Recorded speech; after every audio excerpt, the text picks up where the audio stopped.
This will just be like a ramble on my outlook on the 3 months I spent in Chiang Mai and why my reflection from it and what I think I've learned, what I would have done differently, and what I think one went well and what went wrong, if there are things like that. So it began from the very start. The genesis of the idea was in 2024 when my family went to Chiang Mai for a 9-day holiday, and it was during that holiday for when the first time in my life I did the math on food, because at the end of the day all you need to survive is accommodation and food and water, of course. So it's just like your most basic Maslow's hierarchy of needs, right? So when I did those calculations, that was the first time in my life I was like, hang on a minute, shit, I could do this for under 1000 SGD for a month. I'm talking about super budget. So imagine if shit hits the fan and I can only afford accommodations and food. I could afford that. So in 2024, this was August 2024, which I documented that holiday. Is somewhere there in that whole mess of the building my future nonsense, but that's irrelevant.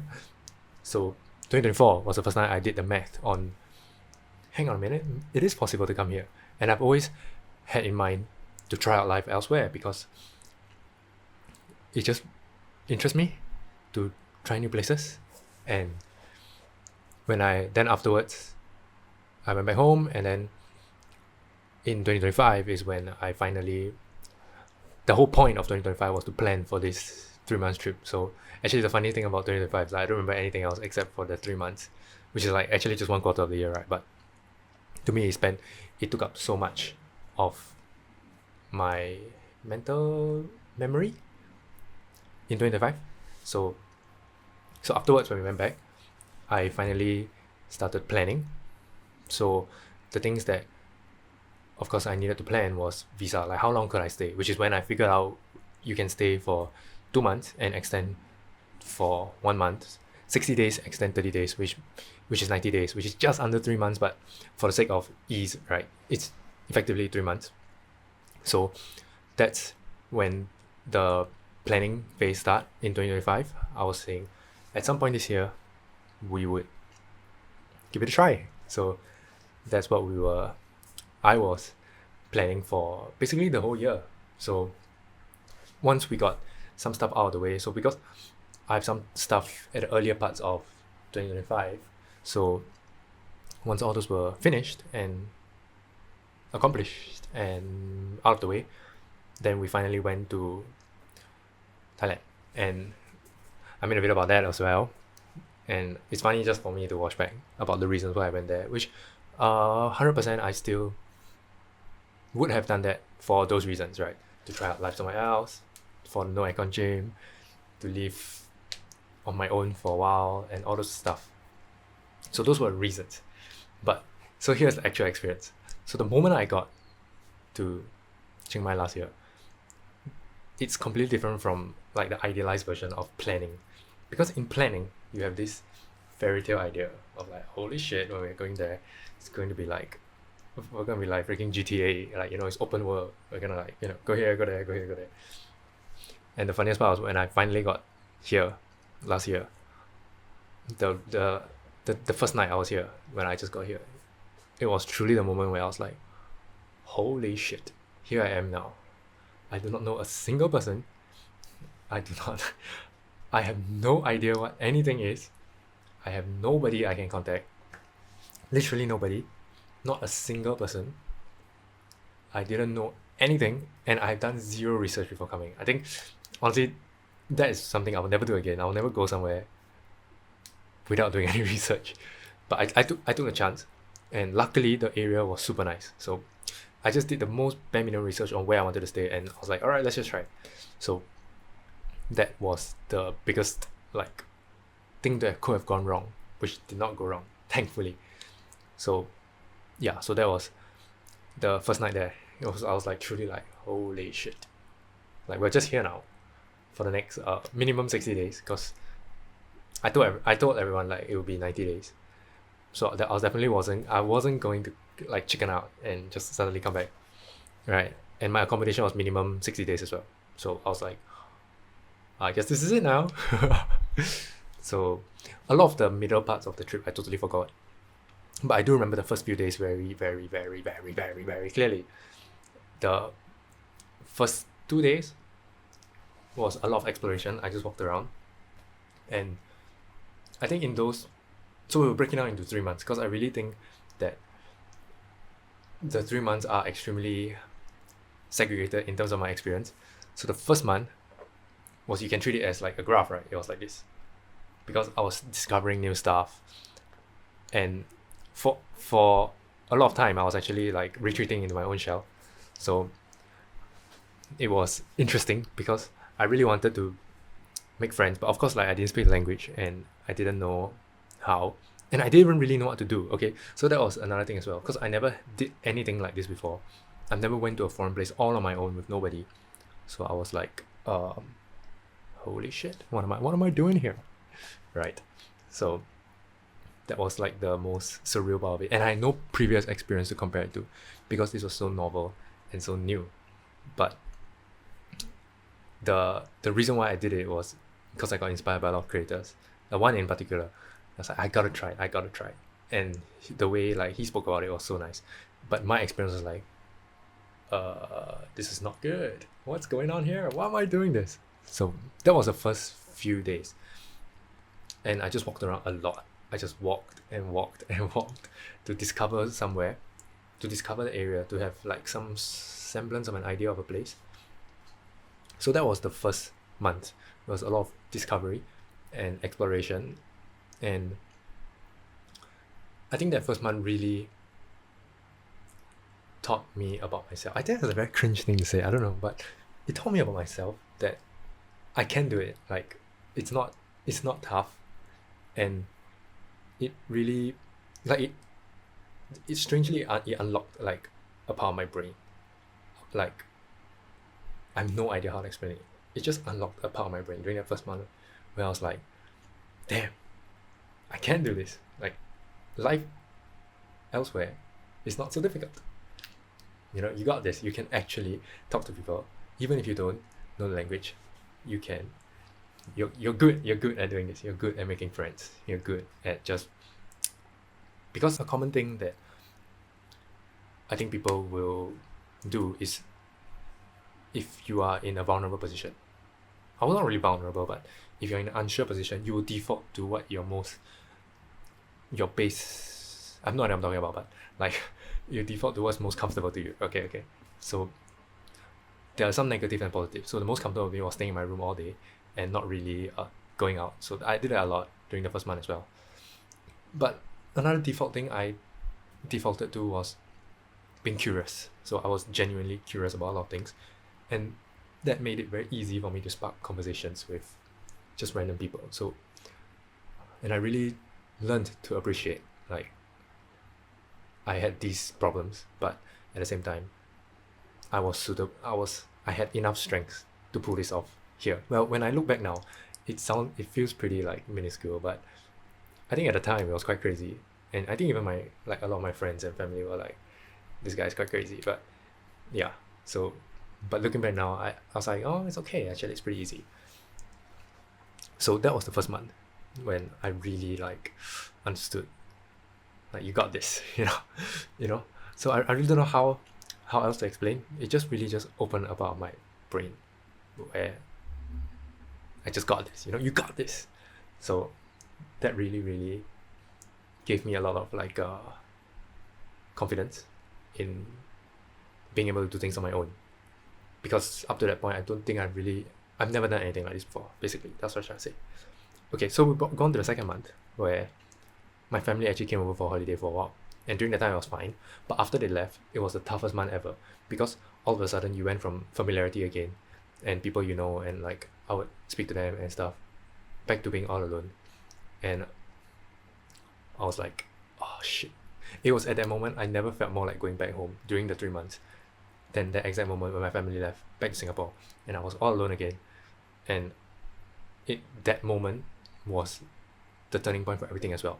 Because had I chickened out and had I gone home then, because I could have easily just gone home. There was nothing truly stopping me from staying there, except my security deposit for the 2 months, I guess. But other than that, I could have easily just cut it short. I could have decided not to extend, not to follow through with 3 months and just gone home on 60 days.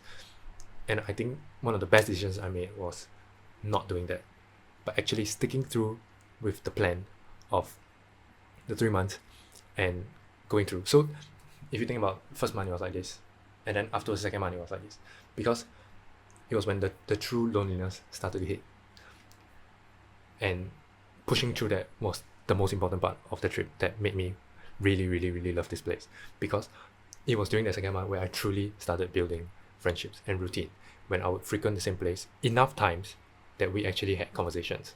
So during the first month, it was just a lot of high buys, but it was the second month where, in the first time in my life, like when I eat at somewhere, I actually just stayed there for like an hour and just talk, and it started feeling like the place started feeling familiar to me, like it started feeling homely to me, if that makes sense. So it was during that second month where the place just started feeling homely to me. So that second month was extremely crucial because it was the toughest month as well. And it was from there I started building a routine. So I would always frequent this place and this place and this place. And I said in the another video, that I'm super loyal to the places I go. So I would frequent the same place every single day. And I was unknowingly doing what a lot of people recommended, which was investing in a place. But I find that a lot of times when people speak about this, they talk about going to high-end restaurants and spending a lot and tipping people. I did it the other way around, where I invested a lot of time, because I feel like I have good luck at finding nice people who are curious about my culture as well, like Singaporean culture, what there is of it. So we spent a lot of time really just talking, like back and forth and asking, do you have this in Singapore? Do you have this in Singapore? Like, so it was a form of investment actually. So this is the concept of investing in a location, and this is what we did. But I did it with time and not money, which I also feel might be better, but either way, I think investing in a place is important either way.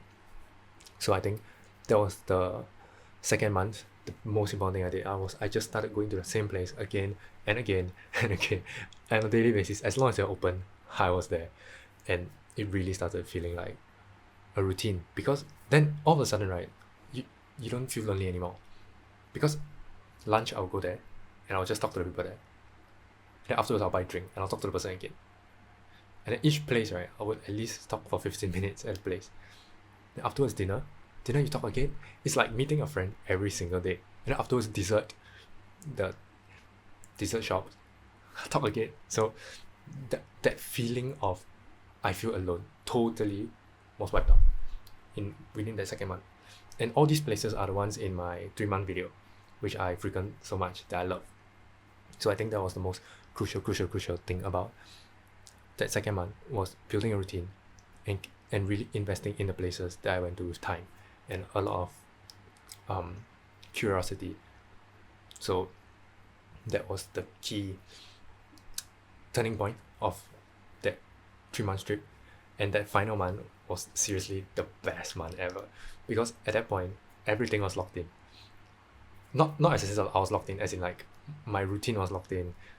I'll go to the same places every day and they will all know me and I know them, and we're like best pals basically. So that last month was extremely fun, because it just felt like wherever I go I knew someone. So like, here I knew you, here I knew you, here I knew you, here, you know. And of course, right, as time goes by, the amount of Thai language that I knew increase. So increasingly interactions become easier and easier. So that was also a very key thing that made the final month a lot nicer. And then one thing led to the next, and I made even more friends from these people, from the people I met, people like naturally, basically from here and there. And almost everyone was local, so that was very important to me. I didn't really want to make foreigner friends, because something about it just like I wasn't too keen. So local people were very important to me to meet and to interact with. And yeah, so that was what those 3 months were. And looking back now, honestly, it was the best thing I did in 2025, because now I'm back here. And it was only possible because of the 3 months that I tried. I was never ever gonna move somewhere without trying. I think that's like extremely risky and like crazy. But when I came here this time, I was looking so forward to it because I knew where I was going and I knew who to look for and I knew exactly what I was getting myself into. So I think that was the story of my time here in 2025. And another thing was about just being open. So the one thing that I think really another thing that really like unlocked in my brain was like it's okay to be silly. So I think I realized that like it was a gradual process, but it was after 2025, I think, like during that moment where I just straight up, I don't give a shit anymore more about like being a certain way. I just completely just went full goofball mode and like full retard mode if I wanted to. So because a lot of interactions here are extremely funny because there's a lot of understanding gaps. So I just found that really funny as well. Like I didn't mind because my usage of the language is a lot of times not accurate and wrong, but I just don't care because it's just so fun. So it made things like a lot more easygoing, and yeah, and I was just this is something that also unlocked here. Which is like, it's fine to be silly. Like I don't care anymore. Like it's fine to be completely silly and goofy. So that was another thing that during the 3 months that was really really good, and yeah, so that's pretty much it. And it was more of like letting my own instincts guide me to the right people and to the place. So afterwards I also really learned to trust instincts and to know that I got pretty good instincts. But yeah, so that was about the reflection of my 2025 Chiang Mai trips here for 3 months. And like I said, the moment I got back to Singapore, I was like not dreading, because I was looking forward to going back as well, because I had things to look forward to back at home. But I knew that 100% I'm coming back. There was no doubt in my mind that I was coming back. That was how positive the 3 months was, that I knew I was coming back at some point. And the sooner I can make it happen, the better, because I just loved it so much. And yeah, so yeah, overall, it was extremely positive experience. And that's pretty much it. Okay, bye.